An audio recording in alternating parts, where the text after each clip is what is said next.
Okay, so the meeting is scheduled. Your consultation with your real estate agent is on the books. And so today I brought with me Robin Dempsey, our senior real estate advisor at the Home Marketing Group, to discuss this.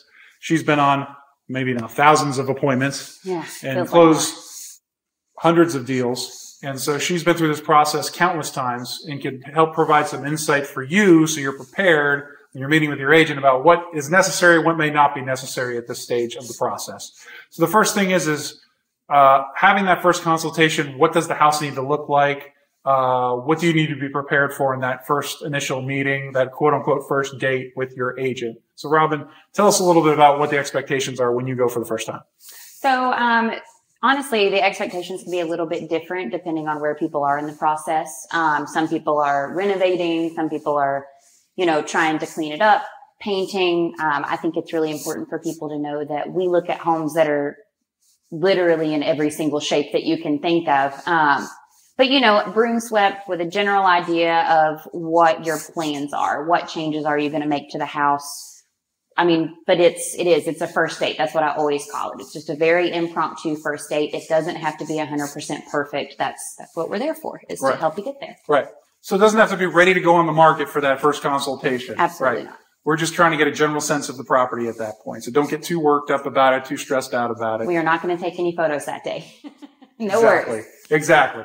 Okay. So along with that first meeting and that first consultation you have with the agent, that's where you want to have your questions ready to go. Concerns, anything you're not sure of. At that point, you can have a very candid conversation with your agent, try to get a better sense of what to do. And again, this goes back to that motivation we were talking about and understanding why you're selling. Have questions centered around that too. And just the process in general, right, Robin? So you'll be there to answer all those questions. Yeah, absolutely. Everybody has different questions. What do I need to do to get my house ready? Do I need to have it deep cleaned, landscaping? But be ready to ask questions about timelines, commissions, what expectations are. And, that really is a good time for us to start that conversation about what this process looks like with you guys. Yeah. So again, developing that game plan customized to your specific motivation and goal. And with that, Robin just touched on repairs is a big thing too. We don't want you to spend money unnecessarily as a real estate agent, or at least a good real estate agent won't. And having that candid conversation about what do I really need to do and not do is the time to do this. What repairs are necessary? Do you need to do a full bathroom renovation for your sale? Maybe, maybe not. Right. So before you get too down the road in certain projects, this is the time to figure out what the game plan should be. Sometimes some good staging and some cleaning is all that's necessary, and not giant, full refinished floors or anything like that kind of projects to try to get your house ready. But again, it goes back to your motivation, so we'll help you come up with a plan if we were having that conversation with you to figure out, based on what you want to do and your motivation, how much work is necessary.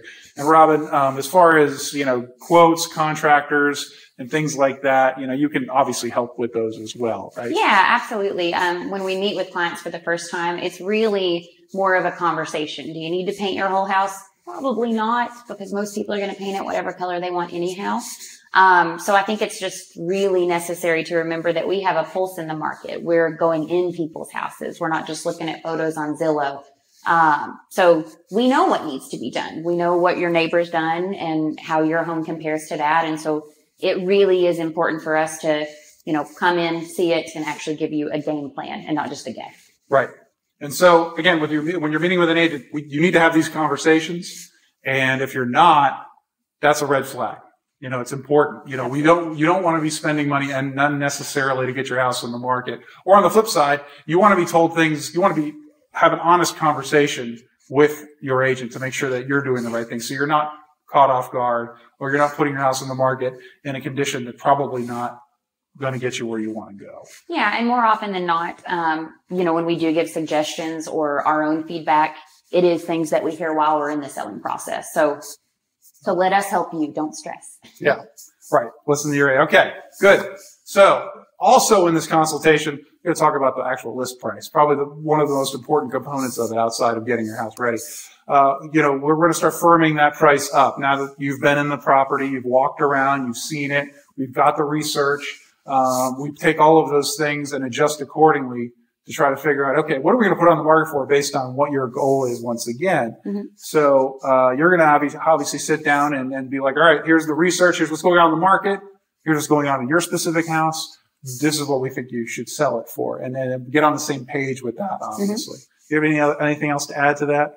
I mean, really, I think it goes back to, we are looking in the market. We are going in other houses. So, that goes back to the list of suggestions. If your neighbor's selling for $10,000 more than what we think you can get for your home, then, what can we do to make those changes to get you to that price? What gets us there? And so it really, really helps us get on the same page and a game plan together if we see it and we have that time to really, really do this right. Right.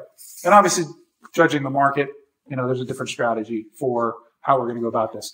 One strategy that we do want to cover, one tip that I want to tell you is, a lot of times people will be trying to feel out what's the most I can get for my house. And I really want to get that.